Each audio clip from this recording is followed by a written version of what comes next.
धाकड़ खबर, बेखौफजुमा बेबाक अंदाज। धाकड़ खबर के न्यूज़ रूम से मैं आपके साथ हूं अकरम रईस खान। यूं तो जब से the Kashmir files film release हुई है तब से फिल्म को लेकर कम और नेताओं के बोल बचनों को लेकर ज्यादा चर्चा की जा रही है। भोंपू मीडिया और उसके दलाल चटकार दंगाई पत्रकारों की एक्टिविटी पर अगर आप नजर डालेंगे तो पाएंगे वो भी नेताओं के बोल बचनों के आधार पर, टीका टिप्पणी के आधार पर, रिएक्शंस के आधार पर अपने डिबेट शाम को सजाकर रोजाना बैठ रहे हैं। लेकिन पिछले 2 दिनों के घटनाक्रम पर नजर डाली जाए तो एक बात साफ तौर पर कही जा सकती है कि इस फिल्म को लेकर नेता जो टीका टिप्पणी कर रहे थे और उनकी टीआरपी ऊपर जा रही थी, उस मामले में आम आदमी पार्टी ने बाजी मार ली है। अरविंद केजरीवाल ने सबको पीछे छोड़ दिया है। ये जो जानकारी अभी तक मैंने आपके सामने रखी, इसे सुनने के बाद आपके जहन में जो पहला सवाल उभर सकता है वो ये कि आखिर किस आधार पे कहा जा रहा है कि आम आदमी पार्टी ने और अरविंद केजरीवाल ने तमाम नेताओं को, तमाम पार्टियों को द कश्मीर फाइल्स के मुद्दे पर जो टीका टिप्पणी कर रहे हैं उनको पीछे छोड़कर टीआरपी में नंबर 1 लोकप्रियता हासिल कर ली है। विस्तार से तमाम चीजें आपके सामने रखूंगा, लेकिन उससे पहले बिहार विधानसभा से सामने आ रही एक दिलचस्प तस्वीर देख लीजिए। जी हां, बिहार विधानसभा से आ रही दिलचस्प तस्वीर सबसे पहले आपके सामने रख रहा हूं, आपकी स्क्रीन पे देख लीजिए। बिहार विधानसभा का ये नजारा है। यहां के डिप्टी स्पीकर हैं तारकेश्वर सिंह, भारतीय जनता पार्टी के नेता हैं। दोनों जो डिप्टी सीएम है बिहार में आप जानते हैं वो दोनों भारतीय जनता पार्टी के नेता हैं, एक महिला एक पुरुष।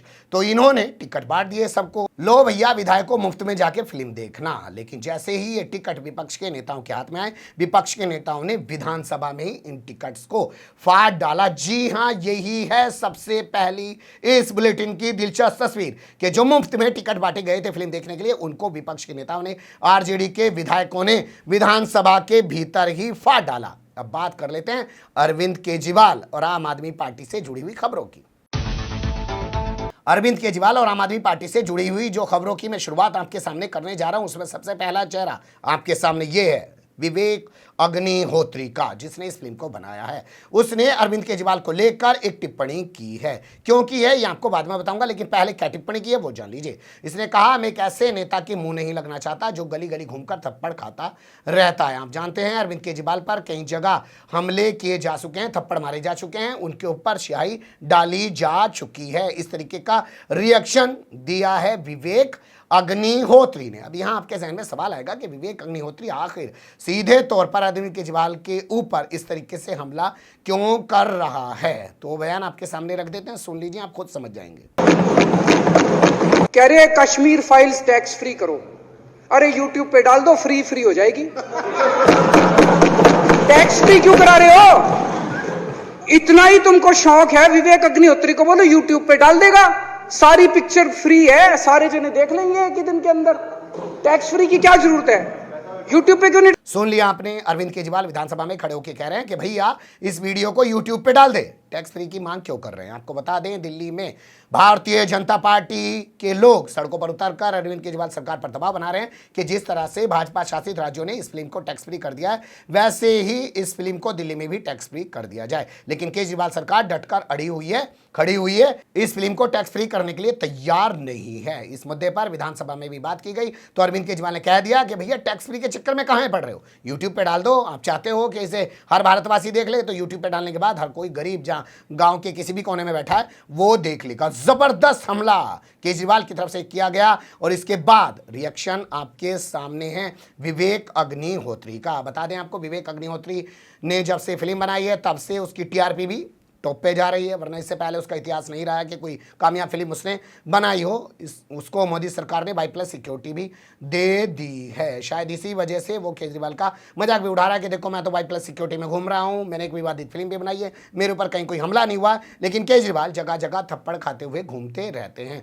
कुछ लोग तो सोशल मीडिया पर वीडियो एडिट करके भी चला रहे हैं कि जैसे थप्पड़ जड़ रहा है विवेक अग्निहोत्री अरविंद केजरीवाल को। यानी कुल मिला के चारों तरफ केजरीवाल की बात हो रही है इस फिल्म के चलते। लेकिन अकेले केजरीवाल की बात नहीं हो रही है, मनीष सिसोदिया की भी बात हो रही है। जी हां, मनीष सिसोदिया की भी बात हो रही है, क्योंकि मनीष सिसोदिया ने एक बहुत ही गंभीर मुद्दे को उठाया। मनीष सिसोदिया ने कहा कि सिर्फ फिल्म दिखाओगे, फिल्म की बात करोगे, या कभी कश्मीरी पंडितों के उत्थान के लिए भी कुछ काम करोगे। हम मोदी सरकार से पूछना चाहते हैं कि पिछले 8 साल से, हम जानते हैं ना 8 साल हो गए नरेंद्र मोदी को सत्ता में आए, उन्होंने कितने कश्मीरी पंडितों को ले जाकर कश्मीर में बसाया है। सुन लीजिए मनीष सिसोदिया की जबानी। वो केवल कश्मीर फाइल चिल्लाते रहते हैं। आज कश्मीरी पंडित देश भर का चाहता है कि उसको वापस कश्मीर जाने का मौका मिले। उसने जो जमीन जायदाद अपनी छोड़ी, वहां पे उसके परिवार की पुश्तैनी जगह थी, बगीचे थे, घर थे, वहां वो जा सके। तो भारतीय जनता पार्टी 8 साल से लगातार अब केंद्र सरकार में है। भारतीय जनता पार्टी ने क्या किया उन कश्मीरियों के लिए? कुछ किया क्यों नहीं? देश का कश्मीर, देश भर में रह रहा कश्मीरी आज अपने गांव में, अपने कस्बे में वापस जाके अपने बच्चों को ले जाके दिखाना चाहता है। वो चाहता है कि मैं उस जगह को रिवाइव करूं, उससे अपना संबंध रिवाइव करूं। तो भारतीय जनता पार्टी फेल रही पूरी तरह से, केंद्र सरकार पूरी तरह से फेल रही। आज केंद्र सरकार इस बात को माने, इस चर्चा से ना भागे, इन सवालों से ना भागे। हर साल आप मैनिफेस्टो में लिखते रहे हो कि हम कश्मीरियों का पुनर्वास करेंगे। 8 साल हो गए आपको केंद्र की सरकार में बैठे हुए, कश्मीरियों का पुनर्वास किया क्यों नहीं? केवल कश्मीर फाइल बनवाते रहे। यानी केजरीवाल ही नहीं, मनीष सिसोदिया भी सीधे इस फिल्म को लेकर मोदी सरकार पर बड़ा हमला बोल रहे हैं। और मोदी सरकार पर हमला बोलने का मतलब है कि फिल्म पर सवाल खड़े हो रहे हैं। तो इसके चलते पूरे 2 दिनों का जो चक्र हुआ है, घटनाक्रम घटा है, उसमें टीआरपी में नंबर 1 पे इस फिल्म को लेकर आम आदमी पार्टी और उसके नेता दिखाई दे रहे हैं। लेकिन आप देखेंगे कि सिर्फ मनीष सिसोदिया ही नहीं, इस मामले को लेकर संजय सिंह ने भी तहलका मचा दिया है राज्यसभा के अंदर। जी हां, इस शब्द का इस्तेमाल अगर किया जाए कि तहलका हंगामा मचा दिया संजय सिंह ने, तो कुछ गलत ना होगा। क्योंकि संजय सिंह ने कहा कि अगर आपको इतनी ही कश्मीरी पंडितों से मोहब्बत है, उनकी हमदर्दी है, तो हर सांसद अपनी सांसद निधि का 5 करोड़ रुपए कश्मीरी पंडितों के लिए खर्च करे पूरे 1 साल का। सुन लीजिए उनकी जबानी। और उन्होंने बताया कि फिर कैसे भाजपाइयों के मुंह पर ताले पड़ गए।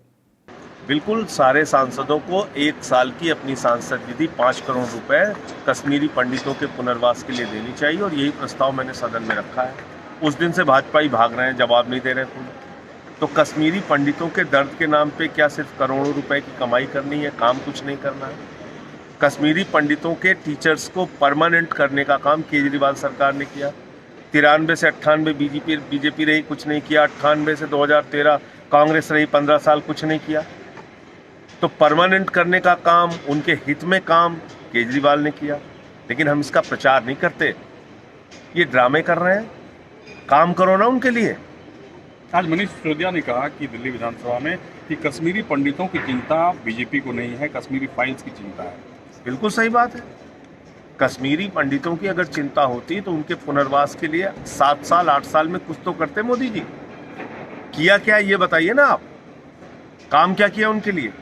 तो ये हैं संजय सिंह। तो अरविंद केजरीवाल, मनीष सिसोदिया और इसके अलावा संजय सिंह और इसके अलावा पूरा आईटी सेल जो बना हुआ है आम आदमी पार्टी का, वो भी इस फिल्म को लेकर जबरदस्त अटैक कर रहा है। और इतना जबरदस्त अटैक है ये, आप जब सर्च करेंगे, ऐसा अटैक ना तो कांग्रेस कर पाई, ना किसी और राज्य की पार्टी कर पाई, ना सरकार कर पाई, जैसा अटैक अरविंद केजरीवाल कर रहे हैं इस फिल्म को लेकर। ये उसी तरीके का अटैक है जब चुनाव के दौरान अरविंद केजरीवाल को कुमार विश्वास ने आतंकवादी बता दिया था।